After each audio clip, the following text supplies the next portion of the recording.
በእግዚአብሔር የተወደዳችሁ ወገኖች በጌታችን በመድኃኒታችን በኢየሱስ ክርስቶስ ስም ሰላም እላችኋለሁ። ይህ በኤልሻዳይ ቴሌቪዥን የሚቀርብ የአዲስ ኪዳን ቲቪ የወንጌል አገልግሎት ክፍለ ጊዜ ነው።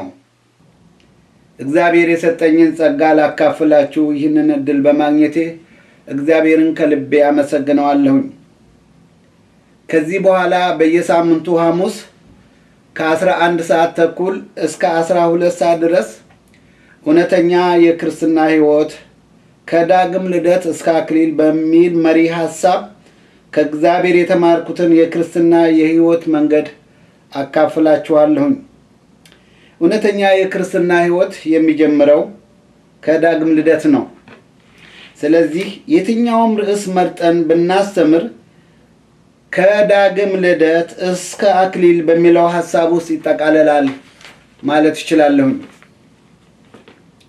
ወደ ኋላ ልመለስና የማታውቁኝ ወገኖች ትኖራላችሁ ብዬ ስላሰብኩኝ በመጠኑም ቢሆን ራሴን ባስተዋውቅ ትታገሱኛላችሁ ብዬ ተስፋ አደርጋለሁ።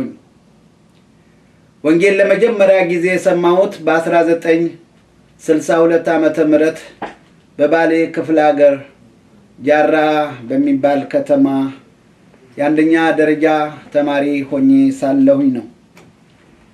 ጌታ ለወንጌል አገልግሎት የጠራኝና የለየኝ ደግሞ በ1969 ዓመተ ምህረት በአሰላ ከተማ እያለሁ ነው። እስካሁን በታማኝና በትጋት ጌታን እያገለገልኩኝ እዚህ እንደደረስኩ አውቃለሁኝ።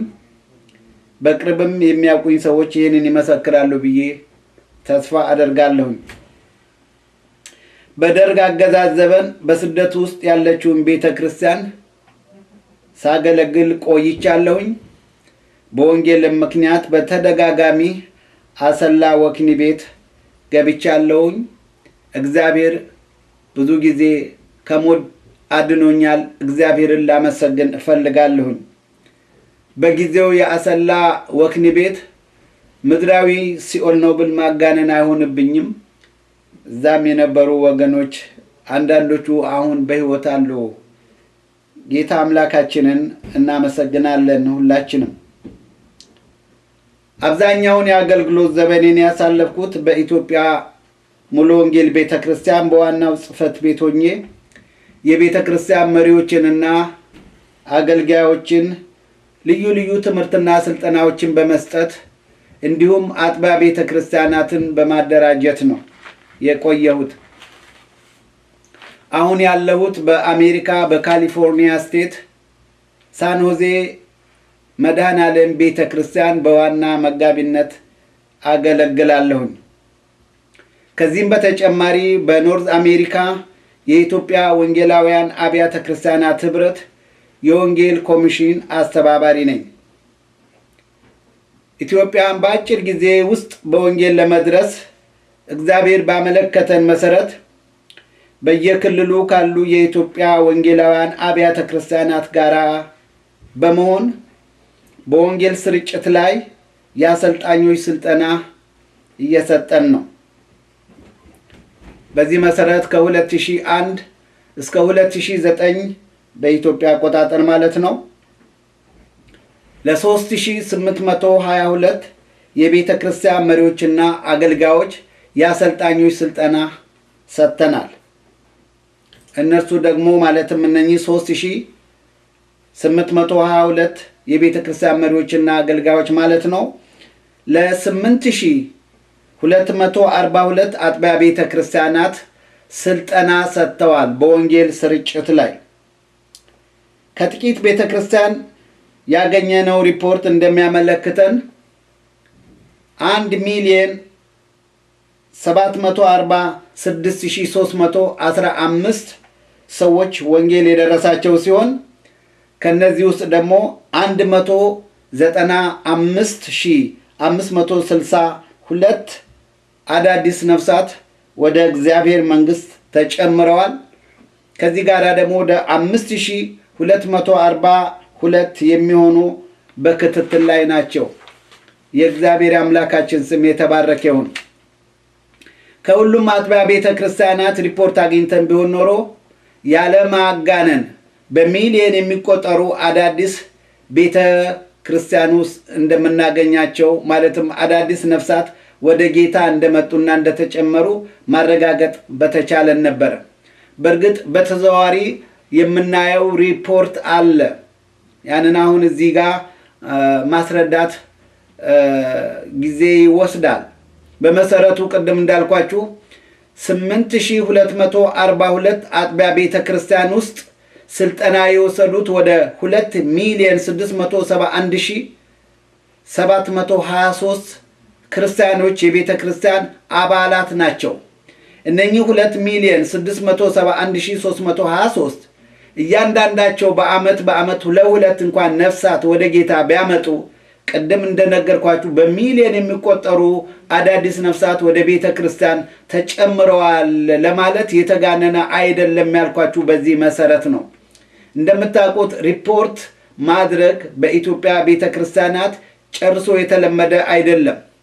ስልጠና በምሰጥበት ጊዜ ሪፖርት ማድረጊያ ቅጾችንም አብረን እያደልን አንዳንድ አጥቢያ ቤተ ክርስቲያን በታማኝነት ቅጹን እየሞሉ ሪፖርት ስላደረጉ በዛ መሰረት ነው ከጥቂት ቤተ ክርስቲያን ሪፖርት ባገኘነው መሰረት ያልኳችሁኝ። ብዙ ክርስቲያኖች ሪፖርት ማድረግ ትክክልም አይመስላቸውም፣ መንፈሳዊም አይመስላቸውም። ነገር ግን ብዙ ጊዜ ሳስተምር እያረጋገጥኩኝ ከእግዚአብሔር ቃል የምነግራቸው ነገር ቢኖር መጽሐፍ ቅዱሳችን ራሱ ከዘፍጥረት ጀምሮ እስከ ራእይ ድረስ በሪፖርት የተሞላ መሆኑን ይሄንን አስተምራለሁኝ እና ምናልባት ለመጀመሪያ ጊዜ ሪፖርት ማድረግ እያለማመድን እንደሆነ ይታየኛል። ከወንጌል ስርጭት ጋር በተያያዘ ሁኔታ ደግሞ ጤናማ አጥቢያ ቤተ ክርስቲያናትን ስለመመስረትና ስለማደራጀት ስልጠና ይሰጥ ስለነበረ በዚህ አሰራርና አካሄድ በዚህ መሰረት ወደ 857 አዳዲስ አጥቢያ ቤተ ክርስቲያናት እንደተመሰረቱ የተረጋገጠ ሪፖርት አለን። እንዳልኳችሁ ይሄ ሁሉ ግን ከሁሉም አጥቢያ ቤተ ክርስቲያን ያገኘነውን ሪፖርት አያካትትም። የዚህ የቴሌቪዥን ፕሮግራም አጀማመር አጠር ባለ ሁኔታ ትንሽ ምስክርነት በሰጣችሁ መልካም መስሎ ይታየኛል። ቀደም ባሉት ጊዜያት በቴሌቪዥን የማስተማርም ዓላማም ሆነ ሐሳቡም እቅዱም ጨርሶ አልነበረኝም። የኔ አገልግሎት ትኩረት የምሰጠው ከቀድሞውን ጀምሮ ማለት ይችላለሁኝ በወንጌል ስርጭት ላይ ነበር። በእኔ አገልግሎት ዘመን እንዳየሁት ሌሎችም ተቋማት ያደረጉትን ጥናት ስመለከት ከየትኛውም ዘዴዎችና አሰራር ይልቅ በነፍስ ወከፍ ወንጌልን ማሰራጨት ከፍተኛ ውጤት እንዳለው ተረድቻለሁ። ይህን አረጋግጫለሁ። በአጭር ጊዜ ብዙ ሕዝብ ማዳረስ የምንችለው ፍሬም ያለው አገልግሎት ማገልገል የምንችለው በነፍስ ወከፍ የወንጌል ስርጭት እንደሆነ በፍጹም የተረጋገጠ ነው። ስለዚህ በቴሌቪዥን አዳዲስ ነፍሳትን በወንጌል ለመድረስ አስቤም አላውቅም ያልኳችሁ ለዚህ ነው። በ2009 ዓመተ ምህረት ለ4 ወራት ያህል ለወንጌል አገልግሎት ወደ ኢትዮጵያ ሄጄ በነበረበት ጊዜ እንግድነት ባረፍኩበት ቤተሰብ ውስጥ ጥቂት ወገኖች በየሳምንቱ እየተገናኙ መጽሐፍ ቅዱስን ያጠኑ ነበር። እኔም እዛ እስካለው ድረስ የእግዚአብሔርን ቃል እንዳስጠናቸውና እንዳካፍላቸው ጠይቀውኝ ስለነበረ እኔም እድሉን በመጠቀም ደስ እያለኝ የእግዚአብሔርን ቃል አካፍላቸው ነበር። እግዚአብሔርም ልዩ የሆነ መቀራረብን ሰጠን። ያቺ ቀን እስክትመጣ ሳምንቷ እስክትደርስ ድረስ እየተነፋፈቅን ነበር የምንገናኘውና እውነቴ ነው የምነግራችሁ እግዚአብሔር አንድ ልብ ሰጥቶን ነበር። የእግዚአብሔር ፍቅር በመካከላችን ይፈስ ነበር። የእግዚአብሔርም ቃል ይገለጥልን ነበር። እግዚአብሔር አምላኬን በጣም እጅግ አመሰግናለሁ። ከነኚህ ውስጥ ጥቂት ወገኖች አምቦ በማካሄደው የአሰልጣኞች ስልጠና አብረውኝ ሄደው ነበርና ከነዚህ ውስጥ ደግሞ 2 ባልና ሚስት አብረውን ነበሩ። ካምቦ ከተመለስን በኋላ በቴሌቪዥን እንዳስተምር ለተወሰነ ጊዜ ስፖንሰር እንደሚያደርጉኝ ነገሩኝ። ይገርማችኋል፣ እየተናገሩኝ ሳለ ንግግራቸውን ሳይጨርሱ በዚህ የቴሌቪዥን አገልግሎት በተለያየ ሁኔታ ውስጥ ያሉትን ወገኖች ልደርስ የሚችልበት ሁኔታ ታየኝ። ማለትም እግዚአብሔር አእምሮዬን ከፈተልኝ። እግዚአብሔርን በጣም አመሰግናለሁ። የእግዚአብሔር ስም የተባረከ የተመሰገነ ይሁን። በመጀመሪያ በዚህ የወንጌል ስርጭት አማካይነት ወይንም በተለያየ መንገድ ወደ ጌታ የመጡትን አዳዲስ አማኞችን በእግዚአብሔር ቃል ስር ሰደው ማደግ እንዲችሉ የማግዝበት መንገድ እንደሆነ ነው የታየኝ። በሁለተኛ ደረጃ ደግሞ ተመስክሮላቸው በመንገድ ላይ ያሉ ውሳኔ ያላደረጉ ወደ እግዚአብሔር መምጣት የሚችሉበትን ሁኔታ ማሳየት እንደሚችል ይሄም ወዲያውኑ ነበረ በአእምሮ ውስጥ የመጣልኝ። በተለይም ከላይ እንደጠቀስኩላችሁ ብዙ ነፍሳት በአሁኑ ጊዜ ወደ እግዚአብሔር ቤት እየጎረፉ እየመጡ ነው። ነገር ግን ቤተክርስቲያናት ቀደም ባለ ሁኔታ ዝግጅት ስላላደረጉ እነኚህ ወደ ቤተክርስቲያን የሚመጡ አዳዲስ ነፍሳት ልዩ የሆነ ለውጥ አይታይባቸውም። የጎደላቸው ነገር ምንድነው ብትሉ በእግዚአብሔር ቃል መሰረት ስር ሰደው በመንፈሳዊ ሕይወታቸው እንዲጠነክሩና እንዲያድጉ የደቀ መዝሙር ትምህርት የክትትል ትምህርት እንደማይደረግ ደርሼበታለሁ። ይህን ስላችሁ በሁሉም ቤተክርስቲያን እንደዚህ አይነት ሁኔታ አለ ማለት አይደለም። በትጋት ያሉትን አዳዲስ ነፍሳት የሚከታተሉ የሚያስተምሩ ቤተክርስቲያናት እንዳሉ እየታወቀ ነው። በአብዛኛው ግን እንደ እውነቱ ከሆነ እንዲህ አይነት ዝግጅት የተደረገ አይመስልም። እግዚአብሔር ይመስገን። ከዛ በኋላም ደግሞ እንደዚሁ ማሰብ ጀመርኩኝ። በዚህ በቴሌቪዥን ፕሮግራም በዚህ በቴሌቪዥን አማካይነት ስለማስተምረው ስለማገለግለው አገልግሎት ያሰብኩኝ ነበርና የዚህ የቴሌቪዥን አገልግሎት ክርስቲያኖች ብዙውን ጊዜ ያልተገነዘቡት አንድ ነገር አለ፣ ሲመሰክሩ ያልተረዱት አንድ ነገር አለ። ለቤተሰቦቻችን ሲመሰክሩ የአቀራረብ ችግር አለ። ቤተሰቦቻችን ስለ ክርስቶስ እንመሰክርላቸው ብዙዎቹ እኔም እግዚአብሔርን አምናለሁ እኔም ደግሞ ክርስቲያን ነኝ ይላሉ። እውነት ነው። ሰው ክርስቶስን አምናለሁ ካለ የምንጨምርለት ነገር የለም። በሌላ መልኩ ደግሞ ወደፊትም በደንብ የምናየው ይሆናል። በሌላ አቅጣጫ ደግሞ ሕይወታቸው እንዳልተለወጠ የታወቀ ነገር ነው። በዓለም ውስጥ ያለውን ኃጢአት ሁሉ ይለማመዳሉ። ከጨለማ እንዳልወጡ እናውቃለን። የምንላቸው እናጣና ዝም ነው የምንላቸው። ግን ወገኖች ሆይ ክርስቲያን በመሆንና ክርስቲያን ተብሎ በመጠራት መካከል በጣም ሰፊ የሆነ ልዩነት አለ። ስለዚህ በዚህ አገልግሎት ውስጥ ክርስቲያን ተብሎ በመጠራትና ክርስቲያን በመሆን ያለው ልዩነት በማሳየት ወደ ጌታችን ወደ ኢየሱስ ክርስቶስ መጥተው ጌታን እንዲቀበሉ የሚቀራቸው እርምጃ ምን እንደሆነ የማሳይበትም መልካም አጋጣሚ እንደሆነ ማሰብ ጀመርኩኝ። ከዚህ ጋር ደግሞ ስለ ክርስትና እምነት ምንም ግንዛቤ የሌላቸው እግዚአብሔር ለሰው ልጆች በክርስቶስ ያዘጋጀው እውነተኛ መንገድ እውነተኛ ሕይወት መንገድ እንደሆነ የማስረዳበትም እጅግ በጣም ጥሩ አጋጣሚ እንደሆነ ታየኝ ልላችሁ ነው። ከዚህ ጋር ደግሞ ክርስቲያን ለሆኑ ወገኖች በክርስትና ሕይወት በድል ለመጓዝ የሚያስችላቸው መንፈሳዊ ልምምድ ማካፈል የሚችልበት ሁኔታ እንደሆነ ይሄንንም ሁሉ ማሰላሰል ማሰብ ጀምሬያለሁ። ክርስቲያን መሆናችን ብቻ በቂ አይደለም። በድል መጓዝ አለብን። በመንፈሳዊ ሕይወታችን ማደግ አለብን። መጠንከር አለብን። ድል አድራጊ ክርስቲያኖች እንድንሆን ጌታችን ኢየሱስ ክርስቶስ ያሳስበናልና ለቤተ ክርስቲያን መሪዎችም ሆነ በልዩ ልዩ አገልግሎት ውስጥ ያሉ ወገኖቻችን በአገልግሎታቸው ለማደግ በአገልግሎታቸው በሕይወታቸው ብቻ ሳይሆን በአገልግሎታቸው ለማደግ የሚያስችላቸው መንፈሳዊ ልምምድ ምን እንደሆነ ማስጨብጥበት መንገድ የሚያስጨብጥበት ዕውቀት ከእግዚአብሔር ያገኘሁትን እንደማካፍሌን ሁሉ ማሰብ ጀምሬያለሁ። እግዚአብሔር የተመሰገነ ይሁን። በዚህ በምድር ላይ ባለን ጊዜ እግዚአብሔር በሰጠን በዚህ የዝግጅት ጊዜ እግዚአብሔር የሰጠንን ጊዜ እንደሚገባ ብንጠቀምበት ከጌታ የምናገኘው ዋጋ አለ። አገልግሎታችን በዚህ በምድር ላይ ብቻ የሚለካ አይደለም። በዚህ በምድር ላይ ብቻ ደሞዝ የምናገኝ አይደለንም። ከጌታ ከራሱ የምናገኘው ደሞዝ አለ። ስለዚህ የተሟላ አገልግሎት ብናገለግል ሙሉ ደሞዝ ከጌታ እንደምናገኝ በእግዚአብሔር ቃል የተገባልን ስለሆነ ይሄንን ማየት ደግሞ ይኖርብናል። ብዙ አገልጋዮች ስለ ራሳቸው አገልግሎት ጥያቄ አላቸው። ስለ መንፈሳዊ ሕይወታቸው አለማደግ ጥያቄ አላቸው። በመሰረቱ በሐዋርያትና በነቢያት የሰራው ያገለገለው በዛ ያለፈው የነገስታት ንጉሥ ኢየሱስ ክርስቶስ ዛሬም ነገም ለዘላለም ያው ነው። ነገር ግን በሐዋርያት የነበረውን አገልግሎት በነቢያት የነበረውን አገልግሎት እያሰብን እንመኛለን። ለምን በእኛ ሕይወት አልተገለጸም? የሚጎለን ነገር አለ።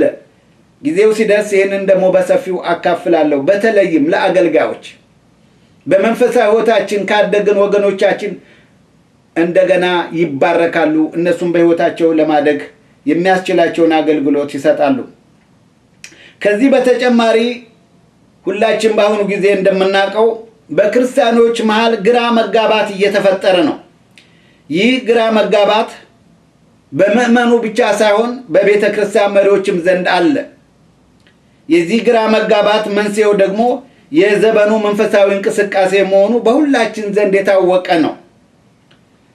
እውነተኛ መንፈሳዊ እንቅስቃሴ ስላችሁ በእግዚአብሔር መንፈስ የሚካሄድ ማናቸው መንፈሳዊ እንቅስቃሴ ወይም ሪቫይቫል ወደ አንድነት ወደ ህብረት ነው የሚያመጣን፣ ወደ መጥራት ነው፣ ወደ ቅድስና ወደ ፍቅር ነው የሚያመጣን። ይሄ ሁኔታ ግን አናይም። በጣም ከፍተኛ የሆነ ግራ መጋባት ሆኗል። የሚደረገው የሚታየው እንግዳ ነገር ብዙዎችን አነጋጋሪ አደነጋጋሪም እየሆነ ነው። ስለሆነም ይህን ግራ መጋባት በቤተ ክርስቲያናት አገልጋዮች እርግጥ እንደምናየው ብዙዎቹ መረጋጋት እንዲፈጠር እያሰማሩ እየጣሩ እንደሆነ አውቃለሁኝ። በሌላ መልኩ ደግሞ ይህ ችግር በአገር ቤት ብቻ አይደለም። ይህ ያለው ሁኔታ በአገር ቤት ብቻ አይደለም። ከአገር ቤት ውጪ ባሉትም ክርስቲያን ወገኖቻችን መካከል ይህ ሁኔታ ይህ ንክኪ አለ። ሁኔታው የአንድ አካባቢ ችግር አይደለም፣ የአንድ ሀገር ችግር አይደለም ልላችሁ ነው። ህዝባችን ባለበት ቦታ ሁሉ ችግር አለ፣ እየተፈጠረ ነው በአሁኑ ሁኔታ። እንግዲህ እኔም ደግሞ የኢትዮጵያ ቤተክርስቲያን እያገለገልኩ ቆይቻለሁኝ፣ አሁንም እያገለገልኩኝ ነው። ምንም እንኳን ሩቅ በሆንም በአገር ደረጃ ማለቴ ነው። ነገር ግን ከኢትዮጵያ ተለይቼ አላቅም፣ ወደፊትም ደግሞ የምለይ አልሆንም። እግዚአብሔር ለማን ለምን እንደጠራኝ በሚገባ ስለተረዳሁኝ። ስለዚህ የኢትዮጵያ ቤተክርስቲያን መታወክ፣ ግራ መጋባት፣ መቁሰል እኔም ያመኛል፣ እንደ ቁስል ያመኛል፣ ይጠዘጥዘኛል፣ ልቤ እስከዚህ ድረስ ያመኛል። ይህን ስላችሁ ያለ ግብዝነት ከእውነት ነው። ታዲያ ይህ የቴሌቪዥን አገልግሎት እጅግ አመቺነቱ ታይቶኛል እላችሁ ነው። የዚህ የቴሌቪዥን አገልግሎት አድማሱ ሰፊ እንደሆነ በግልጽ እያየሁኝ ነው። ታውቃላችሁ፣ የዚህ የቴሌቪዥን አገልግሎት እያሰብኩኝ ስጸልይ የኢትዮጵያ ሕዝብ በአንድ ስቱዲዮ ውስጥ ተሰብስበው ተከማይተው የማያቸው ያህል ነበረ ይታየኝ የነበረው። ይሄን ስል እባካችሁ እንዳይከብዳችሁ። እግዚአብሔር አንዳንድ ጊዜ አእምሮአችንን ያሰፋዋል። የተፈጥሮ አእምሮአችን ካለው ካፓሲቲ ባለፈ ሁኔታ እግዚአብሔር ራሱ የሚያየውን ያያ እንድናይ ያደርገናል። በኢሳይያስ ምዕራፍ 40 ቁጥር 15 ላይ እንደምታውቁት እግዚአብሔር ምን ይላል? እንደውም ባነብላችሁ አጠገቤ ያለ መጽሐፍ ቅዱስ፣ እነሆ አሕዛብ በገንቦ ውስጥ እንዳለች ጠብታ ናቸው፣ በሚዛን ላይ እንዳለችም ትቢያ ይቆጥራቸዋል ይላል። እግዚአብሔር ይመስገን። እግዚአብሔር በዓለም ላይ ያለውን ሕዝብ በቢሊየን የሚቆጠረውን ሕዝብ ልክ በገንቦ ጠብታ ውስጥ እንዳሉ ያህል ነው የማያቸው ማለት ነው። ስለዚህ የኢትዮጵያን ሕዝብ ደግሞ እኛ ሰዎች ባለን ካፓሲቲ ልክ አንድ ስቱዲዮ ውስጥ ተሰብስበው እንዳሉ ያህል ሊያሳየን መቻሉ የሚያስደንቅ አይደለም። ይህን ስላችሁ ከእውነት ነው፣ ከልቤ ነው። የኔ የራሴ መንፈሳዊ ልምምድ ስለሆነ አትቸገሩበት። ስለዚህ የሚሰማኝን ለመመስከር እንደገና ደግሞ የሚሰሙኝንም ደግሞ ለመምከር አቅጣጫም ለማስያዝ ለማቀራረብ እግዚአብሔር ይረዳኛል ብዬ አምናለሁ። አጥብቄም እየጸለይኩኝ ነው። ወገኖቼ መደማመጥ ካለ ለችግሮች ሁሉ መፍትሄ እንዳለ እኔ አምናለሁ። ችግር ካለ መፍትሄው አለ ማለት ነው። መፍትሄ የሌለው ምንም አይነት ችግር የለም። ታውቃላችሁ፣ መፍትሄ የሌለው ሞት እንኳን መፍትሄ የሚሆን መድኃኒት ተገኝቷል። ከሞት የከፋ ችግር ያለ አይመስለኝም። እንግዲህ ለሞት መፍትሄ የተገኘ መድኃኒት ካለ ሰው ሰራሽ የሆነ ችግርማ እንዴት አይፈታም? እንዴት መፍትሄ አይገኝለትም? ነገር ግን ፈቃደኛ መሆን ያስፈልጋል። የሰው ከሞት ነፃ ለመሆን ከሞት ባርነት ከኃጢአት ባርነት ነፃ ለመሆን የእግዚአብሔር ጥሪ ወደኛ ሲመጣ ፈቃደኛ ሆነን ምላሽ ከሰጠን መፍትሄ አለ ማለት ነው። ሞትን የተቋቋመ ሞትን ያሸነፈ ማንም የለም፣ ማንም ሊኖርም አይችልም። ነገር ግን በጌታችን በኢየሱስ ክርስቶስ የዘላለምን ሕይወት አግኝተን እንድንኖር ከሞት ባርነት ነፃ ወጥተን ለዘላለም ከሱ ጋር እንድንኖር እግዚአብሔር እየጠራን ነው። እግዚአብሔር ይመስገን። ምናልባት በአሁኑ ጊዜ ያሉ ችግሮች ውጤታቸው ቅድም ባልኳችሁ ሁኔታ ብንሄድ አዝጋሚ ሊሆኑ ይችላሉ። በትዕግስት በመደማመጥ በመቻቻል ከተረዳዳን እርግጠኛ ነኝ በአጭር ጊዜ ውስጥ እልባት ያገኛል፣ መፍትሄ ያገኛል ብዬ ፍጹም አምናለሁ። ይህን ስላችሁ እኔም እንግዲህ የበኩሌን ልወጣ በሚል አይደለም። ሸክም አለኝ፣ ጥሪ አለኝ፣ አደራ ከእግዚአብሔር ተቀብያለሁ።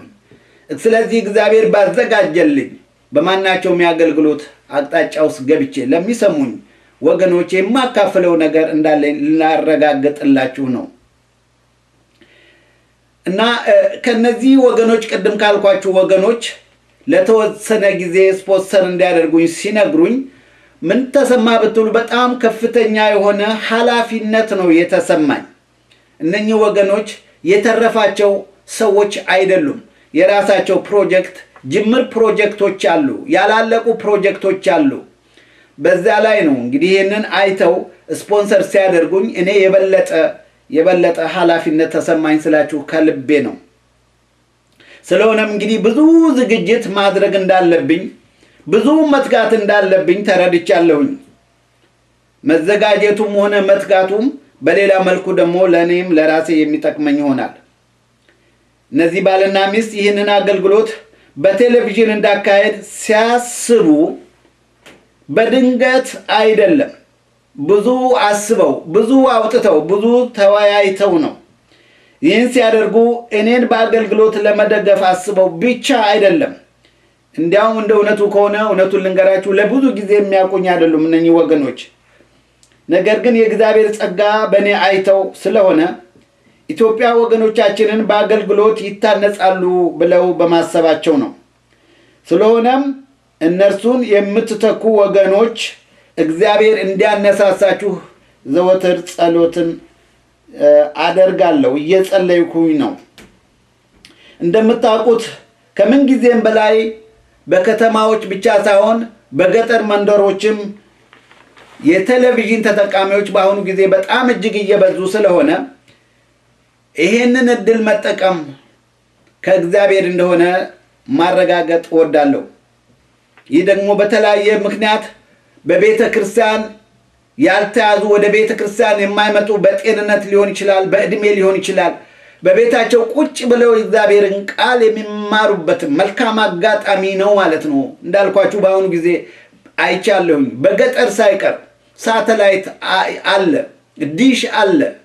ድሮ ቴሌቪዥን የሚታየው በከተማ ውስጥ ብቻ ነው። አሁን በገጠርም ባሉ መንደሮች ውስጥ የቴሌቪዥን ፕሮግራም የሚካፈሉ የሚሳተፉ በጣም እየበዙ ነው። እግዚአብሔር አምላካችን የተመሰገነ ይሁን። ይህንን እንግዲህ ለመረዳዳት እንድንችል ላሳስባችሁ ፈልጌ ነው። እያንዳንዳችን የተጠራንበት የአገልግሎት ጥሪ ያለና በዚህ አጋጣሚ ግን በየትኛውም የቴሌቪዥን የሚካሄድ ፕሮግራም በቤተ ክርስቲያን የሚካሄደውን አምልኮና ህብረት ሊተካ እንደማይችል ከልብ ላረጋግጥላችሁ እፈልጋለሁ።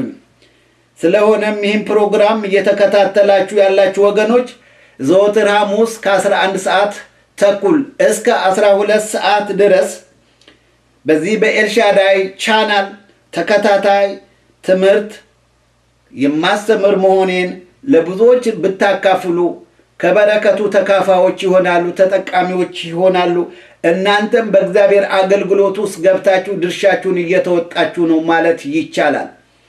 በእግዚአብሔር ሥራ ውስጥ ሁላችን ልንሳተፍ ይገባል። ዳር ሆነን ቁጭ ብለን የምናይ ሰዎች መሆን የለብንም።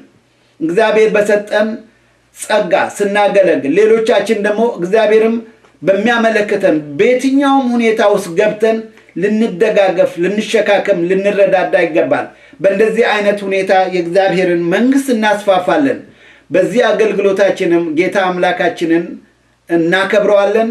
እሱም ደግሞ መልሶ ይባርከናል። የእግዚአብሔር ስም የተባረከውን።